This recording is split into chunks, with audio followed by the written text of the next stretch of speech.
Mr. Crowley, what went on in your head? Oh, Mr. Crowley, did you talk to the dead?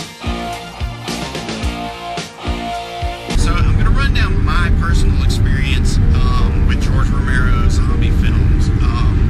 Unlike a lot of people in my generation, I did not have a lot of early exposure to the zombie films. My family was basically really conservative when it came to horror films in my youth, and I wasn't able to watch a lot of those things. I was able to sneak in some viewings of Friday the 13th here or there, or possibly something like Poltergeist, or, Jaws, because it played on regular TV, but the zombie films were generally out of reach, especially something like Dawn of the Dead or Day of the Dead. I mean, man, that's insane. My first exposure to Romero zombie films definitely came from watching Night of the Living Dead, believe it or not. I believe I watched his films almost pretty much in chronological order. Night of the Living Dead was one of those films that everybody knows is a classic. It's just something, everybody hears the mention of it. You know the name of it. When they remade it in 90 with directed by Savini, which was a good remake, by the way.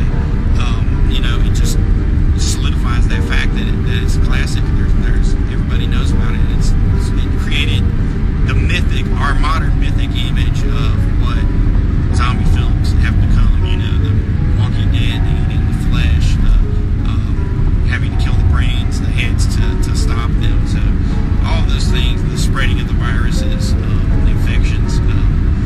So all those things came from what George Romero laid forth in what was Night of the Living Dead. So I sought that out because it was a recommended classic, and it's just one of those films, if you dedicate yourself to watching it,